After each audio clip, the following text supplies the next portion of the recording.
자, 이제 논리 완성인데요. 논리라는 건 뭐냐면 두 문장 사이에서의 관계야. 이 관계를 통해서 여기에 빈칸이 있으면 이 빈칸에 어떤 단어가 들어가야지 첫 번째 문장과 두 번째 문장이 말이 되느냐. 그죠? 이게 논리죠. 그래서 두 문장 사이는 크게 킹이 있습니다. 그러니까 논리 변조가 없다는 얘기죠. 논리 변조가 없고요. 아니면은 컨트레스트가 있겠죠. 대조가 있겠죠. 이 두 문장 사이는 대조의 문장을 이루기 위해서는 어떤 단어가 들어가야 되느냐. 키핑이면 계속 이어지기 위해서 어떤 단어가 들어가야 되느냐. 다음, 단서가 있다는 얘기야. 반드시 여기에 빈칸이 있다면 이 빈칸에 어떤 단어를 쓸지에 대한 뭐가 있어? 단서가 있습니다. 말되는 거 찾는 게 아니야. 이 단서에 입각해서 같은 말이냐, 다른 말이냐. 됐죠? 동의어, 반의어의 개념은 아니에요. 알았죠? 그래서 어휘를 굉장히 많이 확장을 시켜야 됩니다. 그런 연습도 같이 할 거고요. 그래서 어떤 단서를 통해서 반드시 답을 찾아야 된다. 말 되는 걸 찾는 게 아니에요. 단서에 입각해서 정답을 찾아야 된다는 얘기야. 그런데 그 단서가 없는 경우도 있어요. 그걸 매칭이라고 합니다. 호응 관계죠. 호응 관계. 그러니까 뭐 인과의 호응. 또 제일 많이 나오는 게 이제 뭐냐면 이제 어법이에요. 어법. 그러니까 블랭크가 나오고 전치사가 나오면 이 전치사와 호응 가능한 단어가 나와야 된다 이거야. 그러니까 단서가 없을 수도 있습니다. 근데 대부분은 단서를 줍니다. 알았죠? 말되는 거 찾는 게 아니라는 얘기야. 자, 그러면 키핑에는 뭐가 있냐? 키핑에는 제일 많이 나오는 게 패러프레이징이죠. 패러프레이징.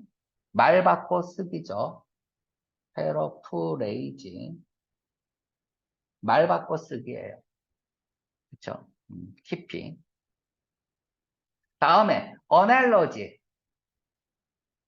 유사죠. 유사. A 대 B 관계는 C 대 D의 관계와 같다. 그치? 그래서 요렇게. 나중에 이제 하나하나씩 지금 이걸 다 하는 거야. 이제 전체적인 이 두 문장 사이 패턴이 뭐가 있는지를 가르쳐 주고요.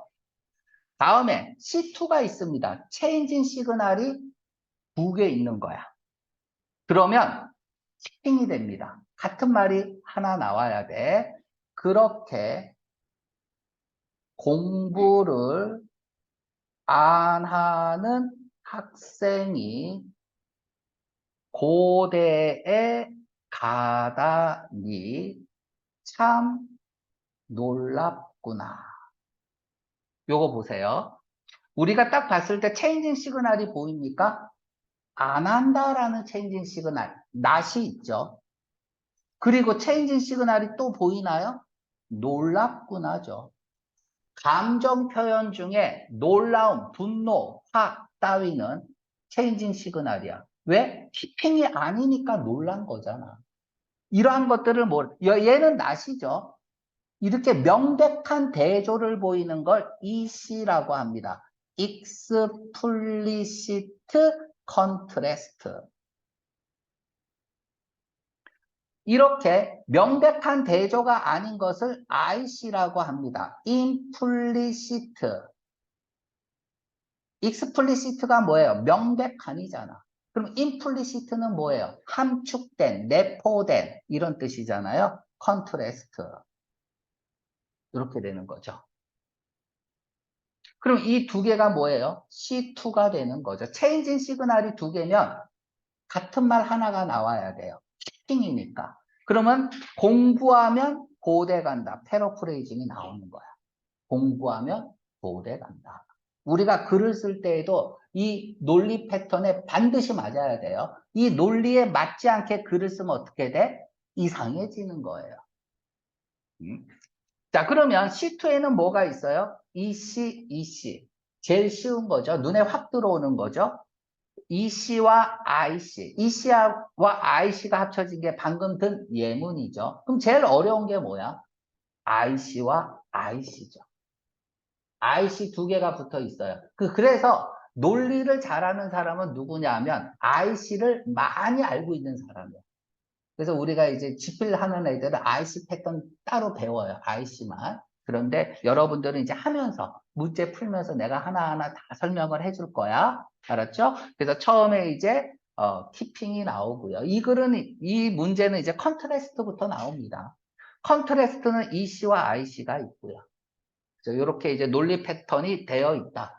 논리라는 것은 원래 문맥을 통해서, 그죠? 문맥을 통해서 풀어내는 겁니다. 근데 이게 어렵단 말이야. 그래서 어려울 경우에는 반드시 패턴을 찾아서 패턴대로 풀면 오답률이 굉장히 낮아지죠. 그치? 자,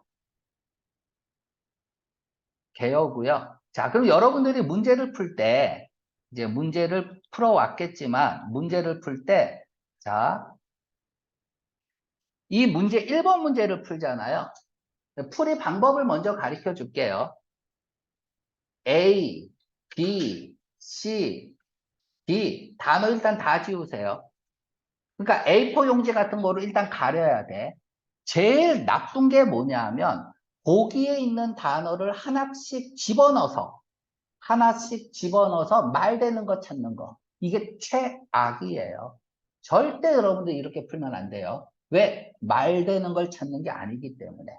그래서 보기는 아예 보지 마세요. 보지 말고요. 문제를 읽으세요. 그러면서 여기에 무슨 말이 들어가야 될 건지를 생각해야 돼. 그래서 무슨 말이 들어갈 건지를 생각하고 나면 그러면 그때 보기를 봅니다. 물론 단어를 모를 수도 있어요. 그럼 단어 찾으면 되겠죠. 무슨 말이 들어가야 된다는 걸 내가 이미 알았어요. 근데 그 단어가 없어. 그럼 그 단어를 확장시켜야 돼요. 어떻게 확장시키는지 이런 것들은 내가 이제 문제 풀면서 가르쳐 주겠습니다. 알았죠? 이런 문제들은 문제가 짧기 때문에 방향성이 굉장히 중요해요. 그래서 독해를 잘하려면 논리를 잘해야 된다. 알았죠? 그래서 지금은 우리가 요거를 풀고 나서 엘센 유형을 풀 거예요. 기본적인 논리가 잡히면 바로 엘센 유형을 풉니다. SAT죠? 로스쿨이야. 미 법학대학원 1교시 언어 추론 문제. 이 엘센 유형에 우리는 집중이 되어 있어요. 근데 그 문제를 풀기 위해서 지금 기본 단계로 패턴을 가르쳐 주고 있는 거야. 그렇죠? 그래서 이제 문제를 풀면서 또 하나하나씩 얘기하고 문제 풀 때 주의사항까지 꼭 기억을 하고요. 논리는 여기 보면 또 써 있죠? 그치? 이렇게 써 있죠? 방향성이 중요하다. 키핑이냐, 대조냐. 그죠? 그 단어에서 단서를 찾아야 되고, 그 다음에 빈칸에 들어갈 단어의 단서를 찾아야 돼. 말되는 게 찾는 게 아니다. 다 찾고 나면 뭐가 중요해, 이제? 보기의 단어를 최소한 3개 이상은 알아야 풀 수 있다. 이게 중요한 거야. 그죠? 최소한 3개. 그러니까 굉장히 무지 어려운 문제예요. 이 논리라는 것은 지금은 SAT 문제 안 나오지만, 구 SAT, GRE, LSAT 유형에만 있는 거야. 다른 데서는 이런 문제가 안 나와요. 여기에서만 나오는 문제. 그러니까 기본적으로 어렵다라는 것 좀 기억을 해줬으면 좋겠습니다. 지금까지 개요였습니다.